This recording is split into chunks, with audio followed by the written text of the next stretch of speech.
సమయం నుంచి మనం ఎలాగ స్తుతించాలనేది నేర్పుకుంటూ ఉన్నాడు. కాబట్టి మీ పూర్ణ హృదయముతోని, మీ పూర్ణ ఆత్మతోను, మీ పూర్ణ ఆత్మతోను నీ దేవుడైన యెహోవాను ప్రేమించి ఆయనను సేవింపవలనని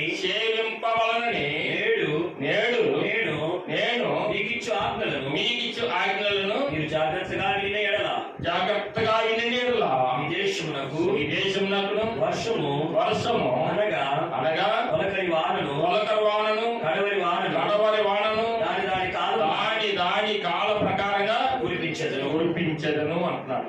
ఎప్పుడు తనకి ఇష్టము అంటే నీ పూర్ణ హృదయముతో, పూర్ణ ఆత్మతో, పూర్ణ వివేకముతో.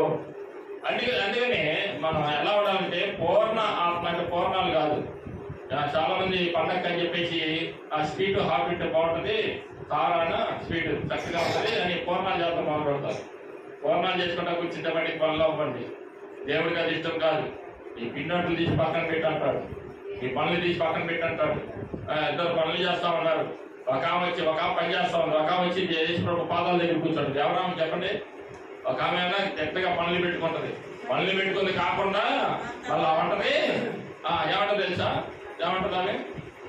ఏమయ్యా నీకు చింత లేదా? యేసుక్రీస్తుని పట్టుకుని ఆ మాట అంటుంది. నీకు దయ లేదా? నీకు ప్రేమ లేదా? ఈ విధంగా నేను కష్టపడుతూ ఉంటే నీకు వంటకాలు చేసి ఎవరు చేయమన్నారు? ఆయన దేవుడు చేయమన్నాడా? ఆయన సమస్తం నాయే. అడవి జాతి నాయే, పక్షులు నాయే, జంతువులు నాయే, కొండ జాతులు నాయే, అన్ని నాయే. నేను కావాలంటే ఏది తెలియను, నేను ఏది రమ్మంటే అది నా దగ్గరికి రాదు, అన్ని నాయే కదా. అందుకని ఆమె మాట్లాడుతుంది, మాతం గారు ఏం మాట్లాడుతుందంటే, ఏమండి నీకు చింత లేదా? ఎందుకు మరియమ్మ గారిని నీ పాదాల దగ్గర కూర్చోబెట్టుకున్నావు? ఇక్కడ ఉంచొచ్చు కదా, నేను పని చేయట్లేదా? నేను ఎంత భారంతో పని చేస్తున్నాను. ఈ వంటకాలన్నీ కూడా ఆయన ఒక్కడ కొన్ని పెట్టడానికి ఎంత ఆయన ఒక్కడైనా ఆయనతో పాటు 12 మంది శిష్యులు ఉంటారులే. ఈ 12 మందికి 13 మందికి వండి పెట్టడానికి ఎంత ప్రయాసపడుతుందో పాపం.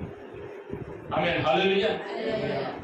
ఆ ప్రయాసపడుతుంటే గట్టిగా మాట్లాడతాడు. ఇక్కడ మామూలుగా మాట్లాడు, మార్తా అంటాడు. ఆమె హల్లెలూయా అంటాడు. ఇక్కడ మార్తా ఎంత కక్ష వచ్చిందో తెలుసా? ఎంత బాధ కలిగిందో తెలుసా? ఎక్కడ కూర్చోమన్నాడు ఆయన? ఎక్కడ ఉండమన్నాడు? మార్తా మరియమ్మ ఉత్తమమైన దాన్ని ఎన్నుకున్నాడు.